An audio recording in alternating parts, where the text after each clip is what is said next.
The following program was provided by an independent producer solely responsible for its content. The opinions expressed do not necessarily represent the views of this station, its staff, board of directors, or underwriters.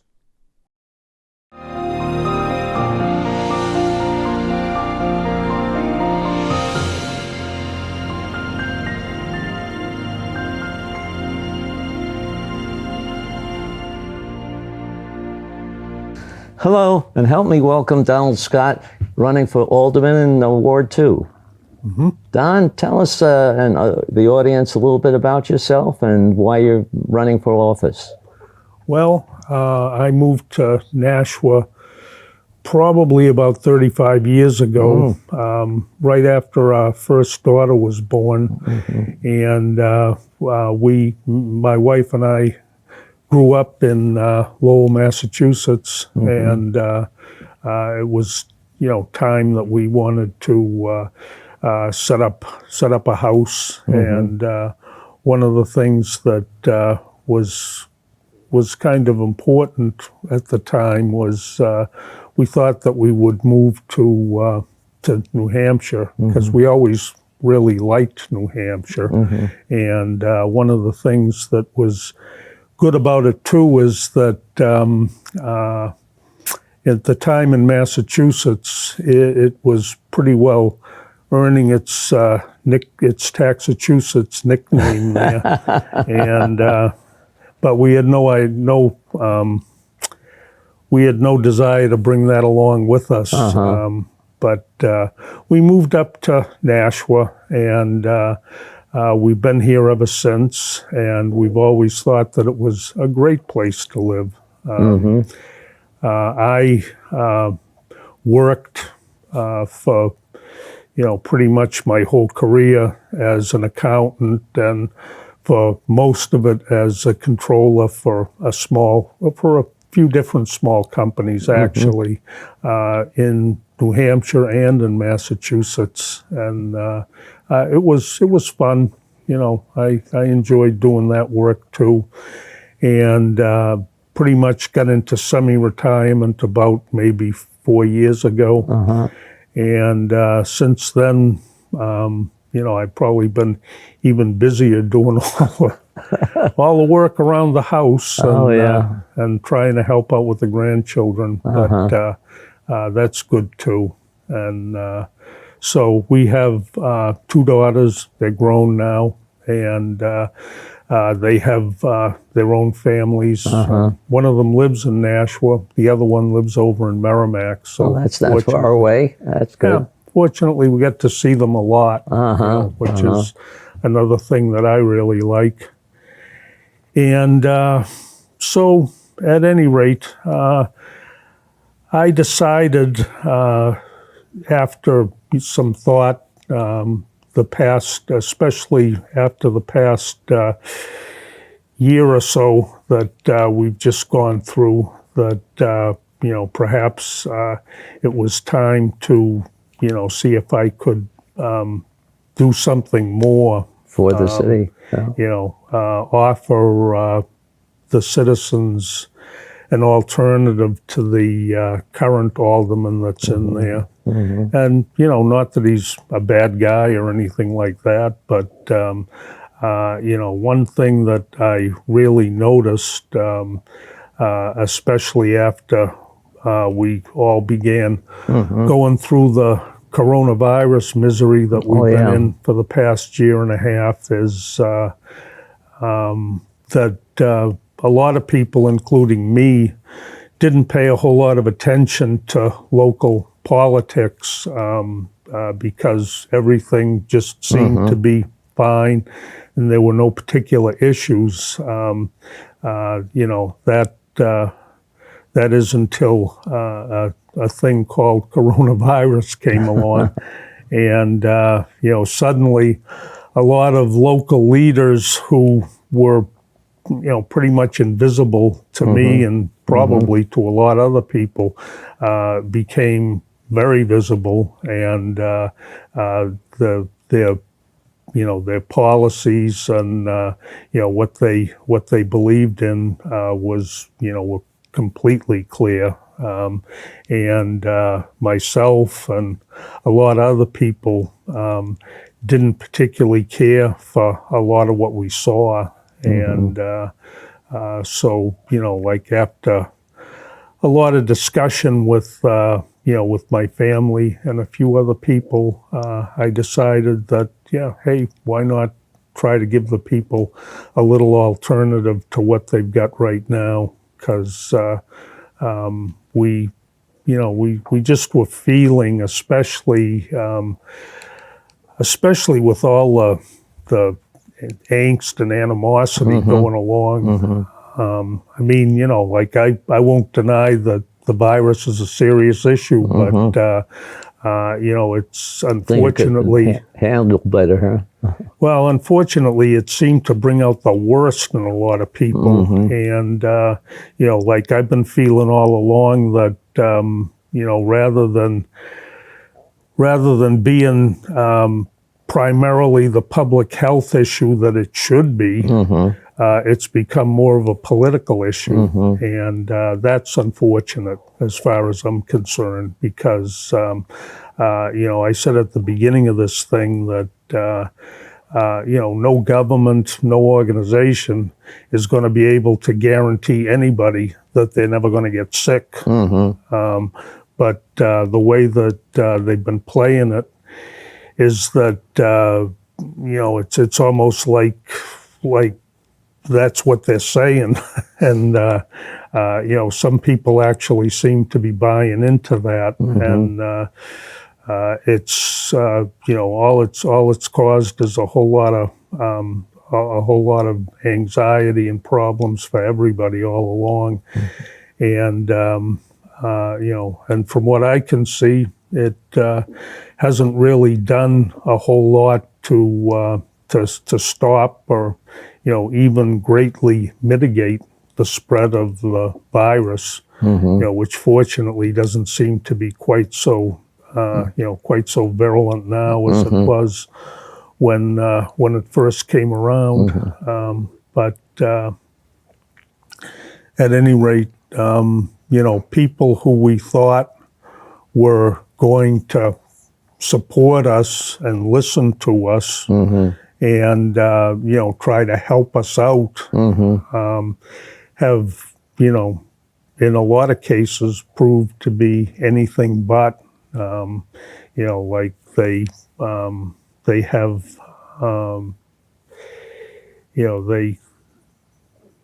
they just seem to So not really listen to. So you to think the your people. experience as comptrollers of a couple companies here in the area gives you the background to help build a better team, maybe you might look for running Nashua? Well, I mean, I think so because, primarily in that career, my reporting was directly to the person that owned the company. And so I had a good rapport with just about all of them. And what I would do is, like I wasn't afraid to make a suggestion, or if there was something that wasn't really working too well, then, like I was in a position where I could, offer some advice to be able to try to, a person in that position really gets to know the whole company more than just the books. Well, that's the thing that I always kind of enjoyed about it, because instead of just doing financial statements or concentrating on one particular thing, I got to do many different things. As a matter of fact, one time I even ran the personnel department until I ended up hiring somebody to do it. And so the thing that was enjoyable about it for me was the ability to be able to do a lot of different tasks, so that probably would fit in well in a political situation too. And I mean, it's not as if I've never been involved in it at all, because when I did live in Lowell, it was a long time ago, but my father successfully ran for the city council down there, and he was on their city council for, I don't know what, probably just a couple of years. Like he found that he found that he kind of enjoyed it, but it wasn't what what he really wanted to do ultimately. So he didn't stay in there forever, but it was interesting. I don't know how much different it is in politics down there than it is around here, but like I'm hoping that we get a bunch of reasonable people who want to listen to the people that are residents of the city and act on that. I think that's probably a very positive part of your background, though. You had to work with a number of different people, different responsibilities and everything. While you probably learned from them, you also learned how to work with a variety of people. I think that's one of the things this city needs, is a little bit of more friendship all along the lines. It's political, but it doesn't have to be nasty political. Yeah. Well, I mean, sometimes I might get accused of being a little bit short on patience, but maybe it's just because I'm a little older. But the thing is that I did learn to work with a wide variety of people. I mean, like it went along with the job that I was in. And, like some people were easy to get along with, some people not so easy, and some people downright a little bit eccentric. But, in all cases, I seem to do pretty well. That's a talent. I had somewhat of a similar experience where a period of time I had to work in human resources as my company was bought out. And I was one of the people that helped in the transition of mixing two company cultures.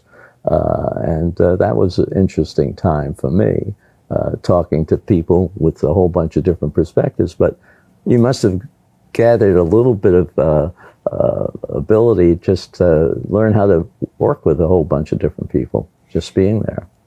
Yeah, I did. And, really, that's the part of it that I do kind of miss. In the last situation I was in, that was after a lot of the manufacturing went, unfortunately, out of the United States, and I was actually dealing with an operation that we had in Mexico at the time, even with them, like things seem to go along okay, but in the location we were in up here, it was a much smaller operation, so not so many people. But prior to that, there was a lot more people involved in the other couple of companies that I was involved in, and and one thing too about it was, like I seemed to be good at being able to go into a situation that was kind of a mess, and what I did in a couple of different instances was take something that was kind of that was messed up and straighten it out, turn it around, make it make it work better. And I mean, that's private business, but like I would think that as far as as far as a city goes, Like that kind of experience could translate over fairly well.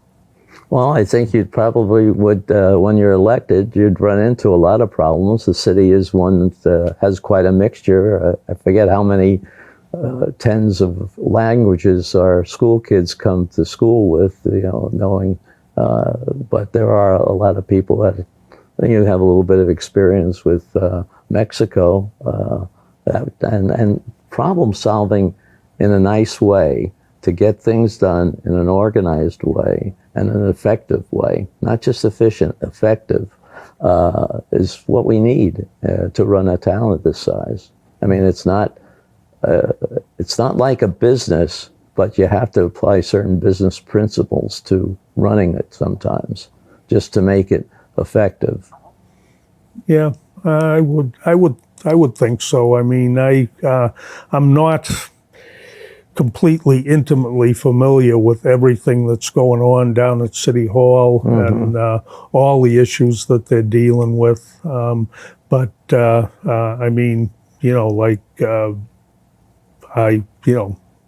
not being in there, I wouldn't. But you pick up it pretty easy, from my experience. I think I do, yeah. And I mean, there's a lot of things going on from, like I've scanned some of the, some of the issues, some of the items that they're working on, and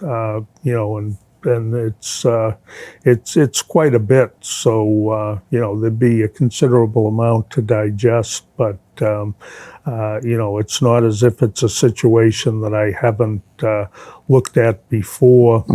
In a different setting. And but, you're bringing your experience to them too, I think. So it's a little bit of both working together, and to be successful, as obviously you have been, you found out the best way of doing that, working with people, getting them to do things because they started to believe in everything that you were telling them. Yeah, I think, like one of the things that I've noticed is that a lot of the people that are in city government now seem to think alike. And, like, I don't know whether it's because, perhaps they become friends over a period of time, or, whether it, maybe it's because they're in the same political party. But the thing is that, like, I don't believe that what you should do is just say, this is okay because that's what you want to do. I mean, that's what we always did, or something like that. Yeah, I mean, like I've been used to a situation where you can say to the guy that owns the company, like, you can go that way if you want, but, like, I think that, these are a couple of things you should look at because it could be a problem. And, and I don't think we really get enough of that right now. And we don't get enough of that in a lot of different areas because, part of the thing that's really disturbing is that we're in a time where debate is discouraged. Yeah. I don't really like having debate being discouraged. I mean, there's always different ways to look at something, and like, just because there's a point of view that might not go along with what you're thinking, why not? Why not listen to it? I mean, like, I don't feel that I'm the type of person that would be closed off to, to somebody else's point of view. But like, why should they be closed off to, to what I might have to offer? And there's too much of that lately, and there's too much of it. In right here in Nashua, in the city administration, in the Board of Education, and it's things that it's things that are causing a lot of frustration, I feel, for a lot of people that live in the city. And, I feel that especially city elections, there really is usually not a lot of interest. And I'm hoping that this time around, there probably will be a lot more interest because, basically because of what's gone on for the past year and a half. People are upset, and a lot of people that might not even necessarily pay attention to a city election and, just wait until the national election comes around. Right. What I'm hoping is that they may get out and vote and say, we need something different because what's been going on for the past couple of years and probably even longer is something that bothers me. Right, and, right. And I don't think it's right. And, there could be a better way to do things. So would you like to see a public debate? Well, I think that on specific issues, there's no harm in having some kind of a debate.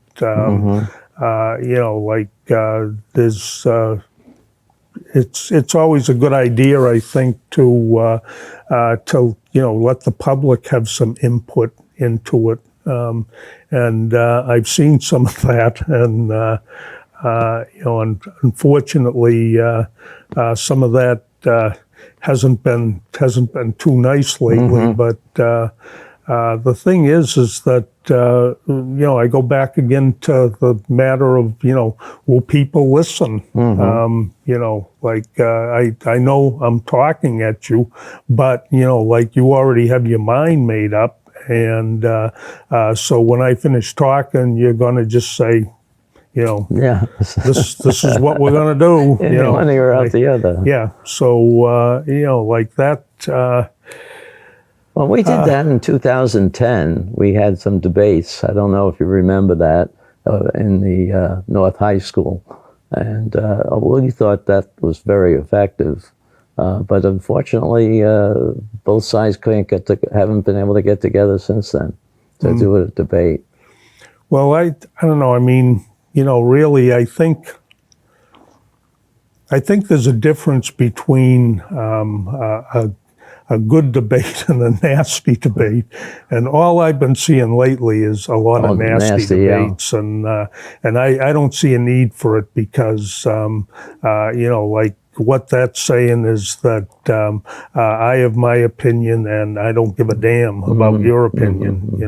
I just so you can't talk to people like that. Right. And I'm hoping that, if I was, if I was the alderman, that I'd say, okay, I'll listen to what you think and I'll listen to what the other person thinks, and and try to be responsive to what most of the people want to see happen here. That's the way, as far as I'm concerned, that the political system ought to work. The same here as even nationally. Because I've been, Nashua is sort of like a microcosm of what's going on in Washington, and that type of thing bothers me too, because we send people down to Washington, and I don't, they don't seem to be responsive either, except to the people that are in charge of the political party that they belong to, and I don't know, if it's a pipe dream that could ever change, but... Well, I hope so. I hope so. More transparency, more discussions. I mean, it wasn't too long ago that we had lengthy alderman meetings where they lasted way past the 10 o'clock. you know, and now it's pretty much, you know, slam bang and we're through, but without much discussion. But I think you'd be a person that would want the discussion, encourage people to talk and find out what they're thinking and why, or they agree or disagree with what your thoughts are. Yeah, I mean, you know, if somebody can do it, and especially if somebody can do it in a civil manner, I mean, you know, like it's me as with a lot of other people, don't respond too well to getting attacked by an angry person. But you know, like if somebody has got a point and they want to make it, then you know, why not just do that without knocking the other person? You know, and you know, without worrying that I'm going to take a look at them and say, "You're an idiot," or so, you know. I mean, that's not the way. That doesn't accomplish anything. Doesn't, yeah. You know, that doesn't get you where you want to go. And you know, like that's not really the way I operated when I was in business, and you know, that's not the way I really think it ought to go now. I agree with you there, and I think that word business, you got to get success, and you have to be successful. You have to be able to listen to the other people, mesh ideas to get the best, to give you the most success with your operation. And they don't think that way enough. They think more of getting what they believe in only. And I think maybe you'd bring this transparency, this discussion approach to this aldermanic process here in Nashua. Well, you know, we're at the end of our show. And thank you very much, Don, for your comments. I hope that we have one more talk before the election in November. And good luck. And if you have any say to the people out there, go to it. All right. Thanks, Carl. I appreciate that. And, you know, I'll be glad to come see you again whenever you want. Okay. Very good. Thanks again. And good evening. The preceding program was provided by an independent producer solely responsible for its content. The opinions expressed do not necessarily represent the views of this station, its staff, board of directors, or underwriters.